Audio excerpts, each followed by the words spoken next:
All right. Hello. I'm just getting all of my technology squared away here. Testing my audio. All right. Hello. I'm just getting all of my technology squared away here. Testing my audio. Trying not to sound like a dragon.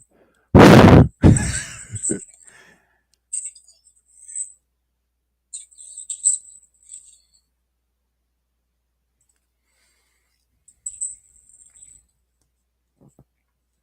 to sound like a dragon.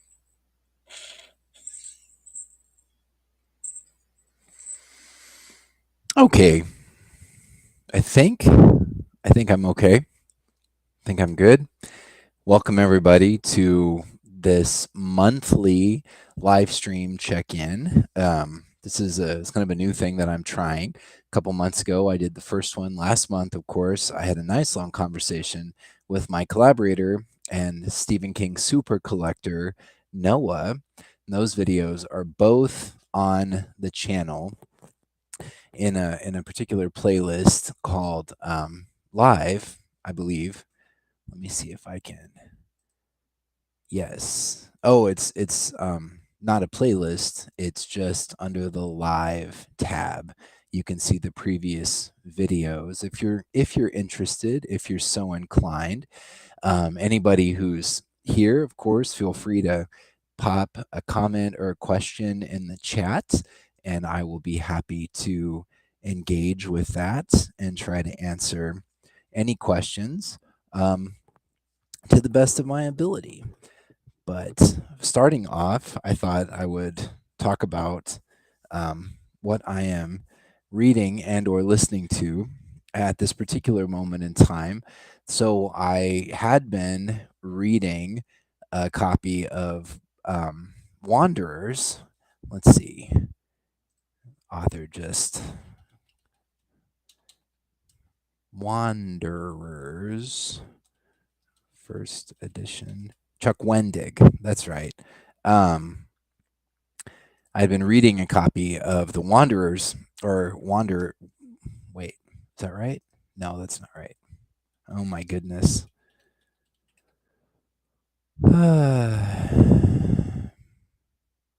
Not, yeah, it is Wanderers. Okay. I've just for a minute I lost my mind. Wanderers by Chuck Wendig, and I'm such a notoriously slow paper reader that I had it's like a 700-page novel. Okay. And over about 3 months, I had made it about 350 pages in, and I really like the story. I mean, obviously, it captured and kept my interest after all that time. Um, and so I switched to the audiobook version, which I can knock out a lot faster because I have a lot more time in my day where I'm sort of a captive audience, like in my car when I'm driving or on my lunch, and I listen to audiobooks, and you can listen to audiobooks at a faster speed to knock them out even more rapidly. So that's what I'm doing right now with Wanderers. I'm hoping to wrap that one up pretty soon because here in just under 3 weeks is the next Stephen King book club meeting here in Oklahoma City, and we'll be talking about The Shining. And I have read and or listened to The Shining exactly 2 times in my life. The first was when I was a teenager, and the second one was just a couple of years ago. So I think it would be okay if I didn't reread, re-listen to, revisit The Shining, but I always like to have it fresh in my mind for the discussion. So that's my plan, is to re-listen to The Shining in January as well, but I need to knock Wanderers out of the way first. Stephen King Book Club used to be bi-monthly, and now it is shifting to monthly. So that means I will probably always have some Stephen King related thing percolating and on the back burner, which I do not mind. I do not mind in the least. So, audiobook Wanderers. I'm reading currently two books simultaneously. Trevor Noah's Born a Crime. Trevor Noah was, of course, the host of The Daily Show for several years, and he has just a fascinating origin story, and that is related in here. It is harrowing, it is gripping, it is uplifting, and it is hilarious in turns. So, highly recommend it. I figure the audiobook is probably read by him, which would be really appealing. But I bought this book earlier in 2025, or I guess it's 2026 now. So I bought this book in 2025 at a bookstore in Washington, D.C., and I'm finally getting around to reading it. I'm also reading The Fog by James Herbert, not to be confused with John Carpenter's horror film The Fog. I had thought that this book was the origin of that movie, or that movie was based on this book. It is not. However, they do, of course, share some similarities. So this book, I'm not too far into it, but basically, in the UK, there's an earthquake. The earth splits open. There's not often earthquakes in the UK, but the earth splits open, and this like putrid yellow pea soup kind of cloud of noxious gas or fog comes up out of the ground. And everyone who encounters the fog, everyone who walks through it or is engulfed by it, then ends up having some kind of really serious personality malfunction. And a lot of social commentary shenanigans are to ensue, I'm almost sure. So, what's happened so far, like for instance, the fog envelops a herd of cows, and cows are gentle, dumb creatures by nature, but because they were all in the fog, the cows all decide to turn on the farmer, who keeps like trying to get them to go home or go back to the barn, and he's like swatting them and stuff. And then the cow that he's like slapping on the behind to get it to move turns around, and of course the cow doesn't talk, but it's essentially like, that's it. I'm sick of you slapping me. I'm going to slap you now. And all the other cows just kind of form a circle and like get closer and closer to this guy. And then, spoiler alert, they stomp and trample him to death. And, it's not funny when I say it out loud. But let's see, a priest or a preacher. He was enveloped in the fog, and it's really important to him to have his Sunday morning sermon because he knows that all of his congregants will be really interested in receiving some comfort or perspective because of the earthquake and the damage that it caused. But he's been engulfed in the fog, and it talks about him getting ready, getting his outfit on, and he goes up to the pulpit, and then the congregation's all there, and they're waiting, rapt silence to hear what he has to say. Then the Reverend Martin Hurdle, vicar of St. Augustine's for 18 years, lifted his cassock, undid his trousers, took out his penis, and urinated over his congregation. So, see what I mean? Social commentary shenanigans are ensuing, and I am all in. I remember watching the John Carpenter movie several years ago, maybe 20 years ago or more, and I didn't really care for it. I think if it had been an adaptation of this novel, I might have cared for it a little bit more. This is a book that I got back in September on the Book Bros Stephen King's birthday road trip. I got this at a used bookstore, and it's in really nice shape. It does have some stamps and whatnot on it for previous owner, but that just means that the book has lived a life and has a bit of a history and a backstory to it, which I really don't mind. But anyway, The Fog by James Herbert is the second James Herbert that I have read. The first was The Rats, which is just this slender, skinny little novel. Even in the mass market paperback, it comes in at 175 pages, and this is UK a UK paperback from way back when. Let's see, 1979, I suppose. It's a reprint, but this book, I mean, with a title like The Rats, three guesses as to what the novel is actually going to be about. And it is about exactly what you would think. It's about rats that decide to rise up. They have an intelligence about them, and they terrorize the British countryside. It's a very fast-paced, almost like giddily, goofily fast-paced, very gruesome and gory little novel, and I really enjoyed it. I thought it was funny. I thought it was a bit gonzo, a bit bonkers, like with this balls to the wall energy. And James Herbert was an author that I added to my list of things to keep an eye out for. So I was excited and pleased when I found this book in the wild. And so The Fog was from 1975, and 5 years earlier, 1970, is a different novel with kind of a similar concept. This one's called The Gas by Charles Platt. And this is my edition of The Gas released by Centipede Press. And it is purely and utterly pornographic, just FYI. But I like it so much because it doesn't seem like the kind of thing that an author would necessarily want to claim or put their name to as the years go by. But this one is actually signed by Charles Platt, which he talks about in the introduction that, I mean, he's a teacher, or he may be retired now, but he was a teacher. And invariably, someone would realize that he had written this novel when he was a very young man, and he never denied it. He always owned up to it, just a part of his life.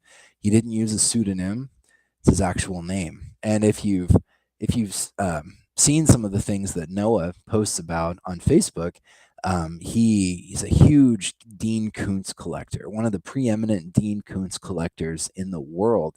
And Dean Koontz also dabbled in pornography when he was younger, and usually under a pseudonym. And he has since distanced himself from those works, denied that they were even his. But Dean Koontz is huge. Like, he went on to have a huge career. Charles Platt did not. But anyway, so all that to say, maybe Dean Koontz has more to lose than Charles Platt, but I do really admire the way that Platt is like, no, I really did that. So The Fog, Herbert's The Fog, is about an earthquake that unleashes a noxious cloud of fog or gas into the air, and everyone who encounters it, it changes their personality and turns them into antisocial maniacs, basically. And The Gas is about another cloud of fog that goes over the British countryside, and everyone who encounters the gas becomes basically like hyper eroticized sex maniacs. And this is basically the entire like stuffy British collective society just breaks down, and everyone just becomes massive horn dogs in the gas.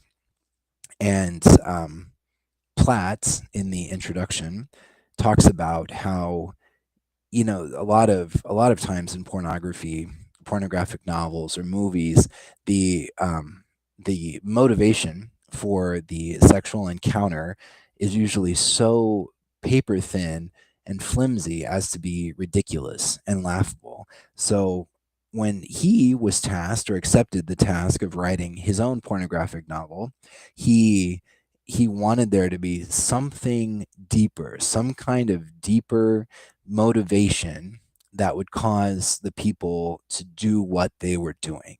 And so he had the idea of the gas, and I don't recall if it's ever explained where it came from. Did it come from in the ground?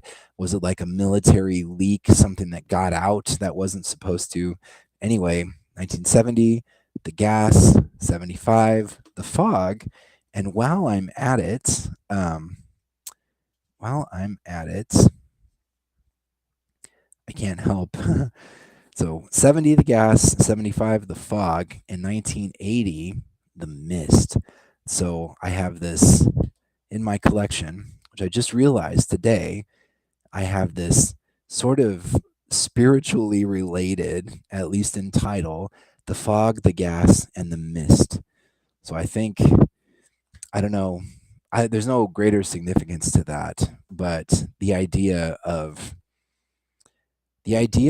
just inexplicable clouds of stuff that are dangerous. Of course, in Stephen King's The Mist, the mist obscures like monsters from another dimension that are just barely glimpsed and hinted at. It's very, very scary. I think Stephen King was also interested in The Mist in kind of skewering polite and watching how society sort of breaks down and how people lost.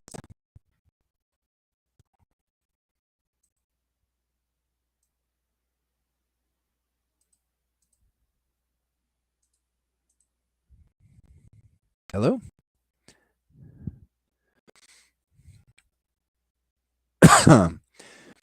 Sorry about that, everybody. Check my connection.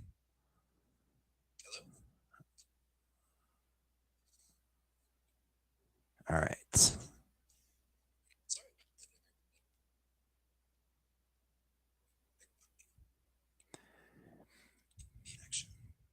It sounds like the audio is still coming through a little garbled. I'm still figuring this out as I go.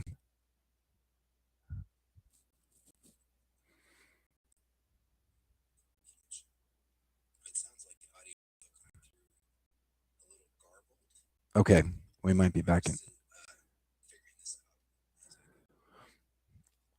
Okay, we might be back in business. Hopefully. Yeah, sorry about that.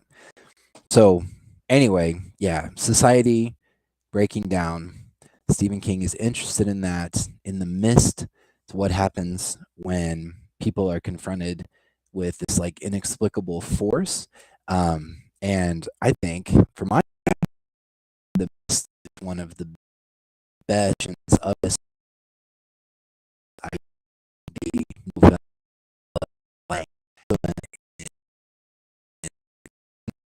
The connection lost again.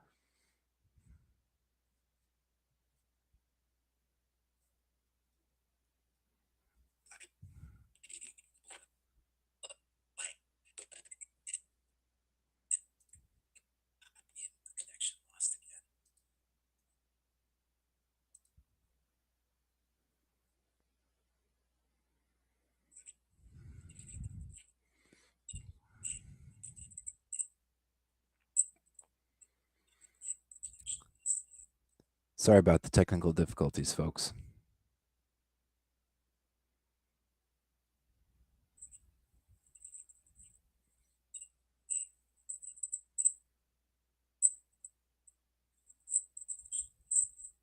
Sorry about the technical difficulties, folks. Could be. I've been trying to upload a new video to YouTube for the past few hours, and it's just really, really going slowly. And maybe my computer conked out, couldn't handle it.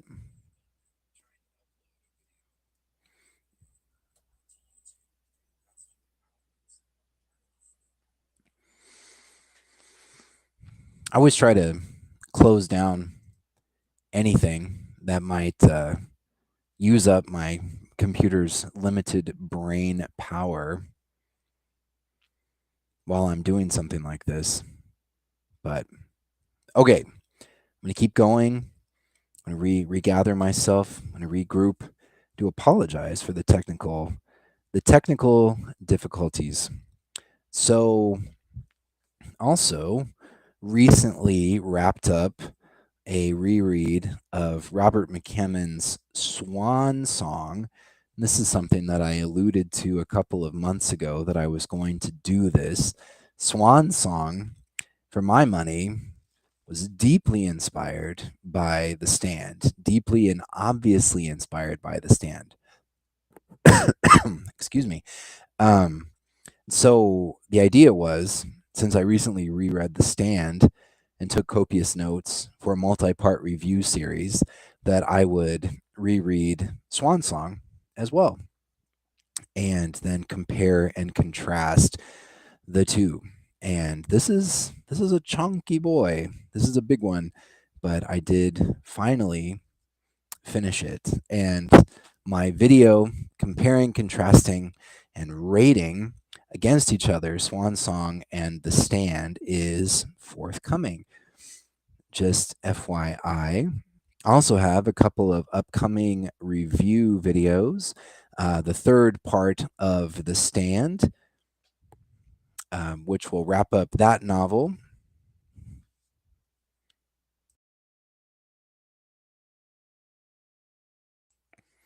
A review of Salem's Lot, which I just recently finished. If I do make it through The Shining again, I will do a review of The Shining. The first edition identification video for later, the video showing the signed limited editions of later, those are both forthcoming. Short story greatest hits, that's something that I have the notes all typed up for. So I've got some really exciting. I tried to 2026. I wanted to get it off with a bang, get it off on a good start. So I have some cool things scheduled and some other cool things in the works, including the short story greatest hits, where I recently finished a couple months ago. I finished my lengthy revisiting of all the short fiction collections, where I ranked and rated each story. And I have upcoming a video where I rank the collections themselves against each other. And then upcoming is the short story greatest hits, which so I'm going to take all the stories, not the novellas, but the short stories that I rated 9 or 10, and I'm going to make those into kind of like a greatest hits playlist. And I will actually create a shared folder with the audio versions of all of those stories and make that available for people. So videos that are currently in the queue, the identifying first edition copies of If It Bleeds, that one's coming. Another In the Wild video from my Black Friday treasure hunt with my kiddo.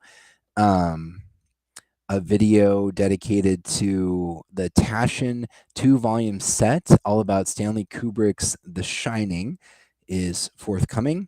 A video long in the conception video of my preferred Dark Tower reading order. I'd been for months now, maybe even a couple of years, I've been doing a playlist of my return trip to the Dark Tower. And as often happens with me, like I'll finish something, it's really fresh in my mind, but I don't get the video recorded in time, and then it starts to fade. It starts to not be so fresh. So I did recently, in the last year or so, complete my second trip through the Dark Tower series, and the preferred reading order was supposed to be the final video, but because I'm stalled out about halfway through the series in my review videos, I decided to go ahead and do the reading order video just now and just get it done, because I was excited about it. It was interesting to me, and hopefully it's interesting to all of you as well. So that's coming. Um, yeah, ranking the short story collections, that is coming. Um, if if you are a member of the channel, the videos are accessible to you right away. If you're not a member of the channel, I'm still sticking to my every week, like every Sunday afternoon, a new video is released, and so you'll get to see them all eventually, but members get to see them first. And that's the primary perk of being a member of the channel. And also, I just recorded this one yesterday. Super, super excited. Maybe one of the most exciting and significant things that I've ever had a chance to do on the channel. And that, you can't really see it, but this is a TBCL, the Book Collector's Library clamshell case for a first edition of Carrie. And you can see there it says Carrie, first edition, first book, New York, 1974 on the spine. And inside the case is an actual first edition Carrie. And I've never actually seen a first edition Carrie in person. So this was a huge deal. A channel viewer, subscriber, and friend of mine from the Stephen King collecting community reached out and said, I have this really interesting, kind of mysterious first edition, and was kind of telling me all about it. And I said, well, that's fantastic. He was like, would you like to do a video about it? And I said, yeah, absolutely. I would like to do a video about it. And they said, well, send me your address and I will mail you the book. And so they did. And for the past few weeks, or the past month or so, I have had in my possession a first edition of Carrie, which is like super freaking exciting and super wonderful. And I was, of course, waiting until I recorded the video on the topic to send the book back. Also wanted to wait until after the holidays. But yeah, happy holidays, by the way. We're now in January. I wanted to wait until after the holidays to send it back because mail can be kind of scattershot, kind of hit or miss around the holidays. But is that without the dust jacket, is this nice cloth, this maroon cloth all the way around. I just love the way cloth bound book feels. And this is a book that it has some condition issues, a little chip missing there, stain. There's some stain on the back cover, maybe an ancient coffee stain or something. But I know that most of the time collectors value having the nicest, highest quality copy of a book that they possibly can. Noah's certainly that way. If you've watched any of his videos, his books are like pristine. And that's really neat. That is really cool. And I get why that's the ideal and the thing that people strive for. It's like you can turn back time almost and go back 50 years and get a book when it was literally like hot off the presses, brand new, never been handled, never been read, and you could like basically just vacuum seal it and preserve it to keep it brand new. It's like the same logic of someone having a collectible and keeping it inside the packaging. You want to keep it brand new and just pristine. But the older I get, I don't know why, I've kind of shifted. I'm not necessarily like a super Stephen King collector anymore, but I've shifted away from this idea of everything having to be the best possible thing that it can to kind of appreciating some wear and tear, appreciating the idea that there's a backstory to each book, that there's a life, and what has it been doing for its entire existence? And I'm not necessarily like going out of my way to find books that are falling apart or like have jackets that have holes in them and things that are missing. But when it comes to like little handwritten notations and stuff, or like if something was given as a gift, for instance, I used to have a first edition of Pet Cemetery, and in 1983, some man gave his sister Pet Cemetery as a Christmas gift.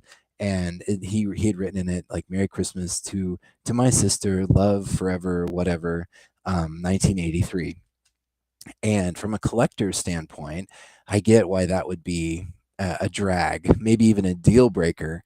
But from like an anthropological perspective, from a historical perspective, I think that's really neat, because it shows, it gives a glimpse as to where this book has been. We're all just caretakers, right? And it makes you wonder, like if a book is brand new looking, if it's pristine, for all you know, it literally was kept in a safety deposit box or just on a shelf for decades, and nobody ever handled it, nobody read it, nobody used it for its stated purpose. But like that copy of Pet Cemetery, some woman received it in 1983 as a Christmas present, and then that was it, off to the races. So like, how did it go from a Christmas present in 1983 to me, in the last 5 years, to having that in my collection? And I've since sold it, so it has moved on, and now it's on to its next caretaker.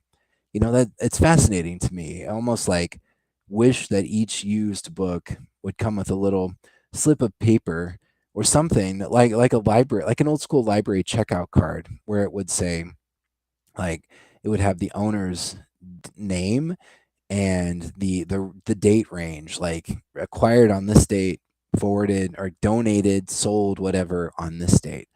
That would be so fascinating. And this copy of Carrie, it's like almost 52 years old, and it does have some wear and tear. It has lived a life, and where has it been? Who has been the caretaker of this book over the past 51 years? Where has it gone? What has it done?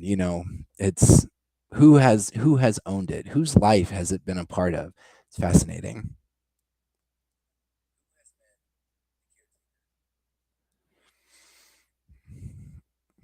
All right. I also super excited about this one.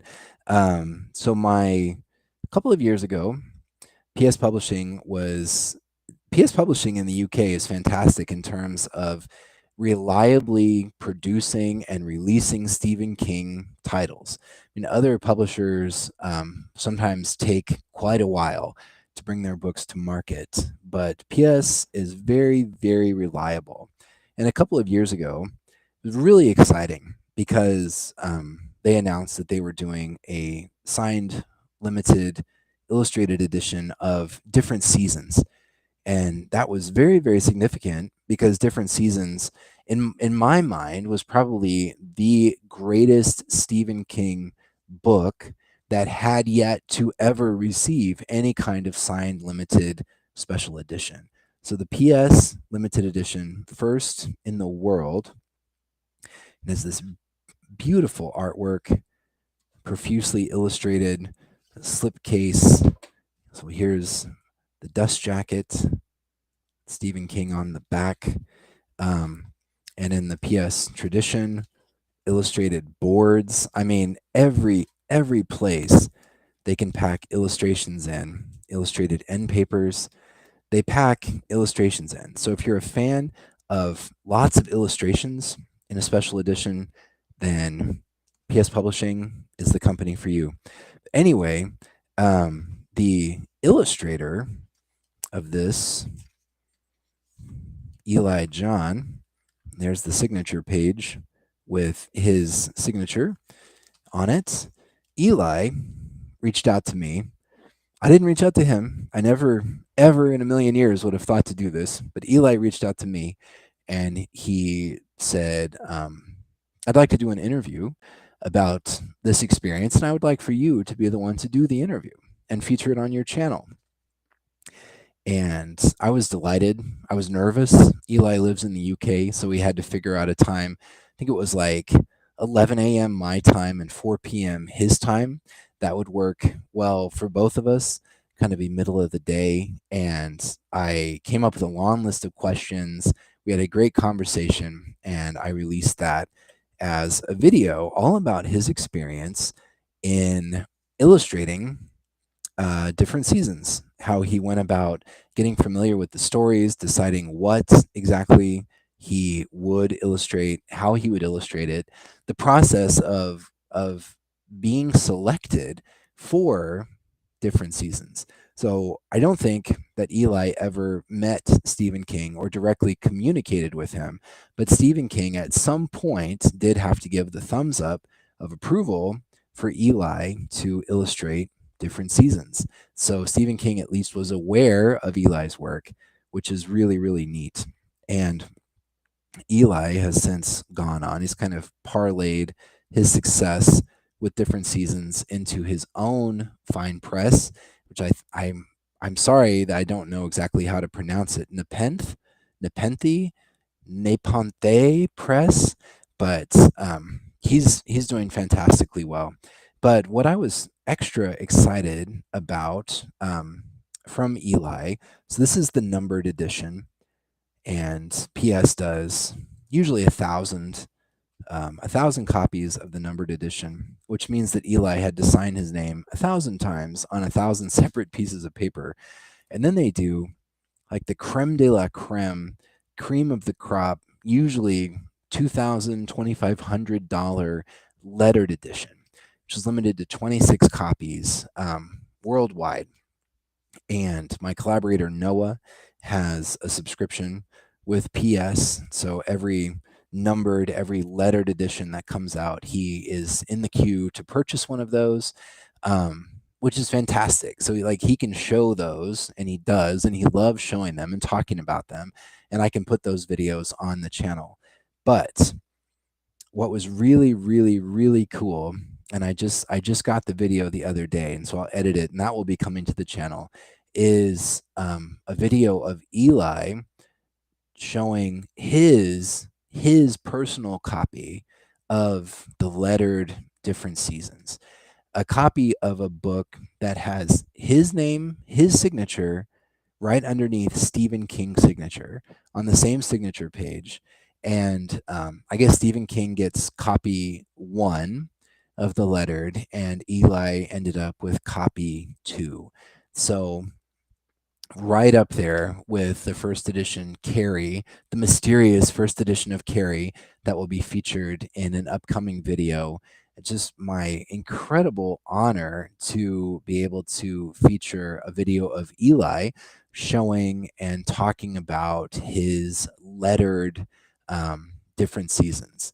I can't even imagine the emotional, I don't know, the emotions that would go through your head if you receive this book that you've worked so hard on, that's been so important to you, and it has your signature in it. You're like, I did this, which is cool enough, but your signature and Stephen King's signature on the same page. That's pretty darn cool. So that's another video that is forthcoming to the channel. So we did recently, and I posted about this on the channel. Stephen King, at the end of 2025, the very first part of 2026, he did confirm, excuse me, that he is working on another Holly novel. He said, like, it's official, I'm writing about Holly again. Happy New Year to me. And, you know, I, like a lot of people, if you've seen video of Stephen King lately, he's looking his age, you know. He's looking old, and he is old. He can't help that. And it just kind of hits home like, oh my God, he's my very favorite storyteller of all time. And he's not getting any younger, and he won't be able to do this forever. And he's even talked about sort of the process, like the words The words, he was just an unending fountain of words. The words were just always there, all the words that he ever needed. And over the last couple of years, he's found himself having to kind of stop and think about the words, and in a way that he never used to have to. So I think he's seeing the end of the road potentially in the future. Of course, he's announced that he was retiring in the past, and he never did. So I don't know that there will ever be a world where Stephen King, as long as he's alive, where he doesn't sit and write every day. And if he writes something worth publishing, then he'll publish it. Anyway, Talisman 3 to me seems like a big summation. I could see that as like a career capper. But over the past 10 years, as we now all know, Stephen King has been enamored of the character Holly Gibney, and he did verify, he did let everyone know that he's officially going back to the Holly well, and there will be another Holly novel. And after the kind of troubled, even tortured process of writing Never Flinch and bringing that one to market, I sincerely hope that the next Holly novel flows a lot more smoothly for him. I thought Never Flinch was fine. It was a bit formulaic, and that was probably a byproduct of Stephen King plotting out the novel, like plotting out the beats and then writing to meet that. I thought that it was fine and very, very satisfying, but not a classic. The 2020s has been not his best decade to date, and Never Flinch was, kind of par for the course for the 2020s. But at this point, I mean, I'm such a nerd, such a Stephen King nerd and fan. This entire channel, and there are dozens of other channels, whole libraries of books have been written about Stephen King. Like he's an industry unto himself, and I am part of that. And I'm so grateful. Dozens, like, oh, I don't even know what the title is, what the number is now, but like I just did the Never Flinch first editions video and put that in the playlist of first editions. It's up to around 80, and I might have even missed some stuff. But over 50 years, like publishing 80 novels and collections, it's just fantastic. And it's goes without saying that Stephen King has earned the right, like he ever had to earn anything, but he definitely has the right at this point in his life and career to write whatever the heck he wants. And as long as the spirit and the muse is moving him, I think we're all better off if he is out there doing what he loves, doing what he feels he was born to do, and doing what he does best. And I am all for it. So, as much as I'm like, man, I really would be curious to know what Charlie McGee is up to these days. A sequel to Firestarter, that would be really interesting. Or a sequel to, I don't know, take your pick. Another Castle Rock novel, like all these things that it would just rock my socks if he announced that he was doing. If he doesn't feel it, I would much rather that he didn't try to force it. Like he's not a machine. He will write what he's moved to write. And I am like everybody, I am in it for the long haul, and I am happy to go along for the ride. And every new Stephen King release is a gift and a blessing. So he had kind of hinted that he had another idea for Holly on the back burner, so it's not really a total shock or surprise that he's writing another Holly novel. And I said when Never Flinch came out, I was kind of thinking about it. It's a bit formulaic. Like it's a formula novel, but it's a formula that Stephen King himself has created. Since the beginning of the Bill Hodges trilogy and then moving into the Holly novels, they all share some similarities. They all have some differences to them to make them unique. But it's like Mr. Mercedes came out and it seemed so fresh. Like he'd never done anything quite like that. Excuse me. And it was very exciting. And now it seems each new Holly novel feels a bit formulaic, but it's a formula that he himself created. So anyway, I'm not I Holly looms large, and in the ultimate reckoning of the Stephen King bibliography, Holly will be a major feature of the overall bibliography and an inescapable part of the story of Stephen King's career. Um, and that is as it is. And she's not my favorite, but I do think that she has a place where she really shines.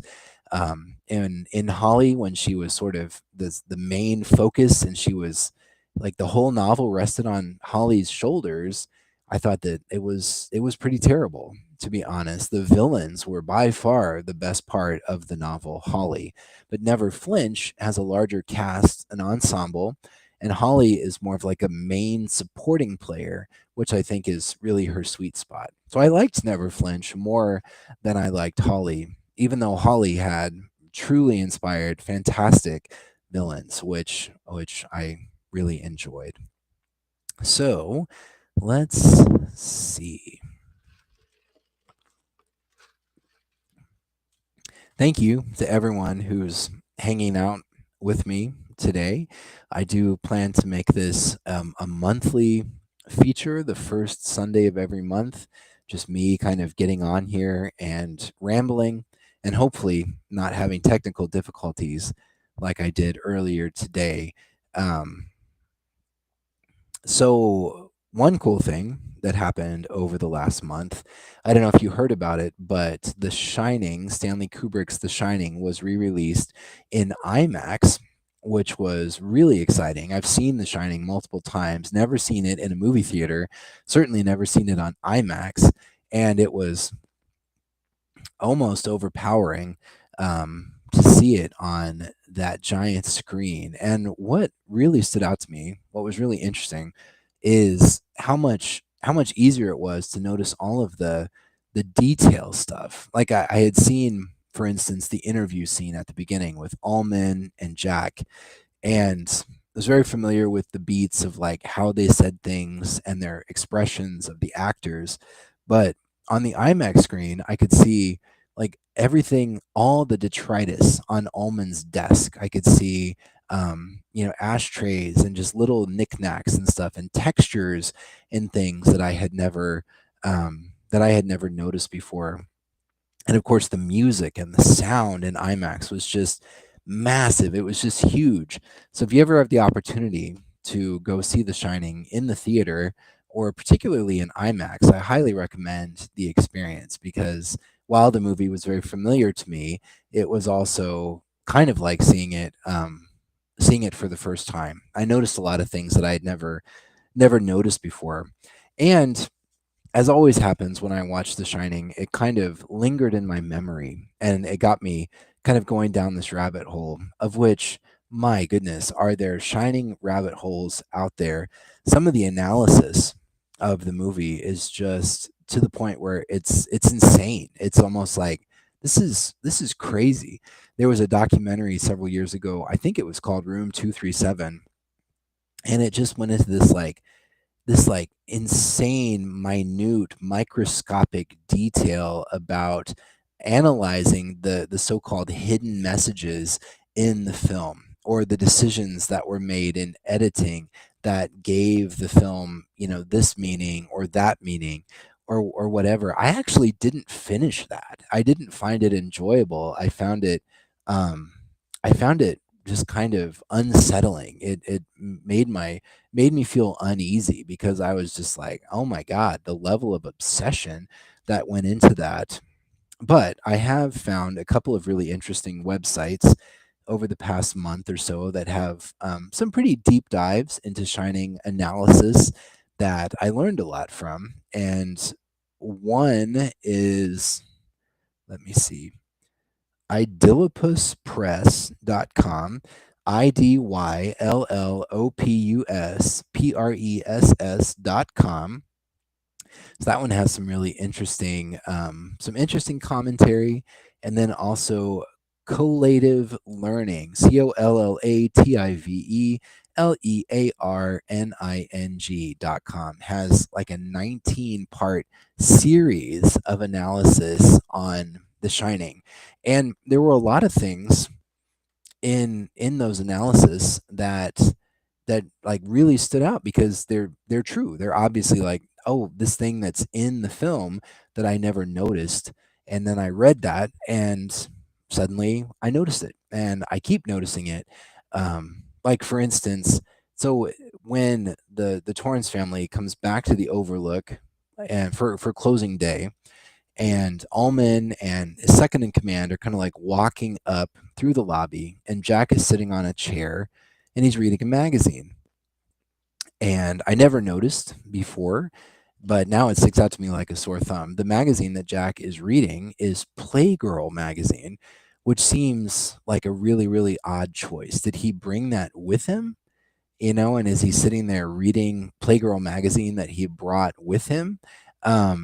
Or was it just on the table at the hotel, just like mixed in with other reading material, which also seems very strange and unlikely.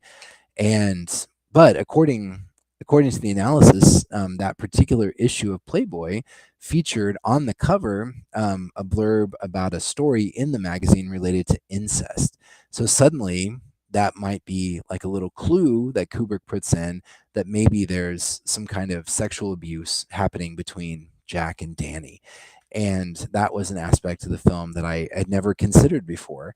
And Kubrick himself, I think, kept things as ambiguous as possible, which was a genius move because obviously it has left the movie wide open to interpretation, and the interpretation is still going strong, even 46 years later, 45 years later. But anyway, if you're interested in going down some Shining rabbit holes, I will put the links to those websites in the description for this video. Let me see. Yep, I excuse me, let me get a drink. So, like I mentioned, I did recently upload the identifying first editions of If It Bleeds video to the channel, and that one was published in 2020. So we're in the home stretch of the first editions videos, and by my count, there's seven-ish left, and been kind of pacing those out. When I first started the channel, I was posting exclusively that content and a new video every, I think, 2 or 3 days, just to like really goose things and get them going. And at some point in the next several months, I've been doing about one a month with those. We'll be all caught up. So that will be definitely a milestone and kind of a bittersweet one for the channel. The entire purpose of the channel initially was to show in a visual way the points to look for when trying to identify first edition books, because I felt like from what I had seen in my own research about first editions, that wasn't a thing that was available to people, and I thought it could be really useful. So over the entire course, 3+ years of the channel, I've gone through literally every first edition. I will go back over the list to make sure we haven't missed anything, including the rare stuff, the expensive stuff that is like par for the course for Noah because he has everything. And now we are in the home stretch with just a few of those to go. But I feel really pleased with how the channel has been diversified over the past year to 18 months in particular, and I think we'll be just fine. And hopefully won't run out of things to talk about for the channel, even after the first edition videos are done. But we will see. So we're nearing the end of that. The Wednesday shorts are still going strong. And if I don't, I'm finding it like just when I think I don't have a topic for a 3-minute or below short video to record and put on the channel, something will pop into my head. Excuse me.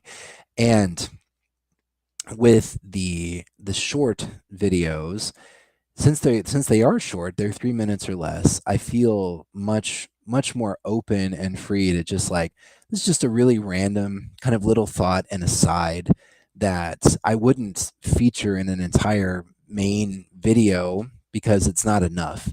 But for just like a 90-second to 3 minute little thing, it might be perfect. So I've been producing those, releasing those. So I'm technically on a twice a week release schedule, which has been working out pretty well. And if I don't have a fresh new topic to talk about, I've been re-editing the old lengthy first edition identification videos into shorts so that they're a little bit more user friendly and they're a little bit more just like to the point, because otherwise the first edition videos talk about identifying the first editions, of course, but then also have additional information and me kind of rambling on about my thoughts about the work itself. And the shorts are just like, here's what to look for. So if you're at the bookstore and you're like, oh, is this a first edition? I can't remember what the points are. You can look at the video, and in 3 minutes or less, you can have the information that you need. So that I think has been working out pretty well, and that will continue for the foreseeable future. Oh man. And I can't believe I almost forgot to talk about this. I also, like many of you, over the last month, I watched the entire series of Welcome to Derry, the entire first season. And oh my gosh, there's so many Stephen King adaptations.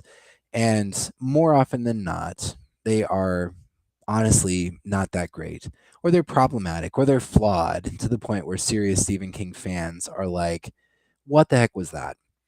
It totally like left me cold. They left so much out, or they missed the whole point entirely. I thought Welcome to Derry was fantastic, and I would be really curious in the comments to know what you think. It goes back to the cycle before it, chapter one. It's 27 years before, which I think is like 1960, 1961. That cycle of Pennywise terrorizing Derry. We meet an entirely new generation of kids, some of whom are complete standalone, some of whom are tied into the larger mythology, the larger canon of the novel, and they find a way to basically to realize what's going on, to uncover the truth, and then find a way to do battle against the entity known as it. The show was very, very gruesome, very violent, very horrific. It didn't pull any punches, but even in the times when I thought that it was like straying from canon, and I went back and I referred back to the novel, and I'd be like, "Oh no, I guess that's fair." We learn a lot more about Pennywise's origin, the identity of Pennywise, why Derry, basically, and Pennywise, as we know, crashed to Earth like a million years ago. And what was Pennywise doing in the ensuing like millennia before mankind showed up? And of course, obviously, before the current day of Derry. Welcome to Derry covers a lot of that territory.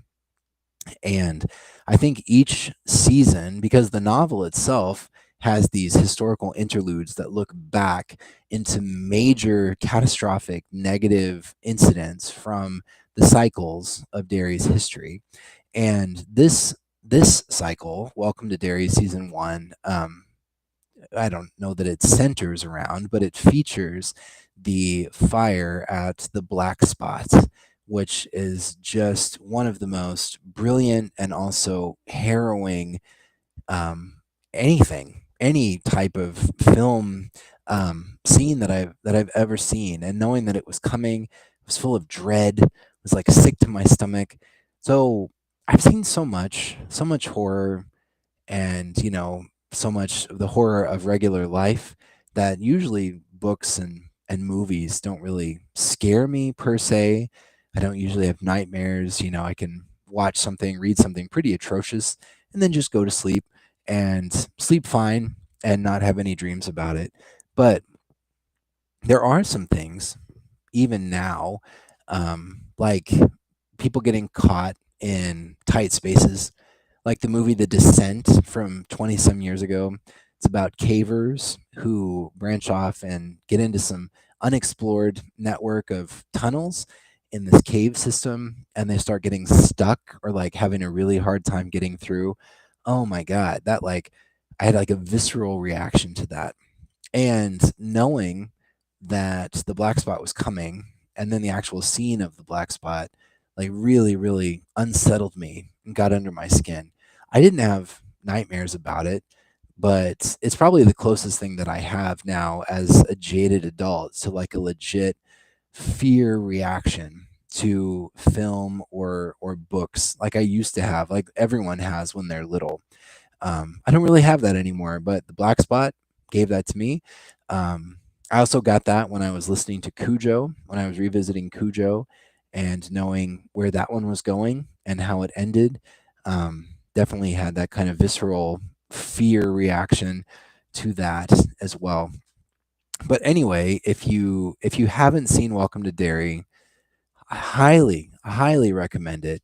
If you don't have HBO, I didn't ask to get HBO, but a couple of years ago, AT&T was like, "We're upgrading your internet. We are going to charge you more, and you're getting HBO Max as a perk." Oh, okay, great. So that's how I got HBO Max. I paid an extra $10 a month for internet, and I get HBO Max in the bargain, plus faster internet speed. So it worked out. Anyway, whether on HBO or whether when it is inevitably released on Blu-ray, DVD, 4K, or what have you, highly recommend checking out Welcome to Derry. Right up there with It Chapter 1 and It Chapter 2. It is one of the best Stephen King adaptations. They did a fantastic job, faithful to the source material and at least to the spirit, if not to the letter of the source material, which has been really, really nice. It was really welcome. But just like that, with some technical difficulties along the way, I've gone an hour, which was my goal. So, that having been said, I'm going to get ready to wrap this up, but I will be back the first Sunday of February, which is February 1st. Sunday, February 1st at 3 p.m. Central Time. I'll be back again to talk about whatever else is on my mind, answer any questions, or engage with you in whatever way comes up. But yeah, that's it for me. So until next time, wherever you are in the world, I hope you have a great rest of your day and take care of yourselves. And I will talk to you later. Bye.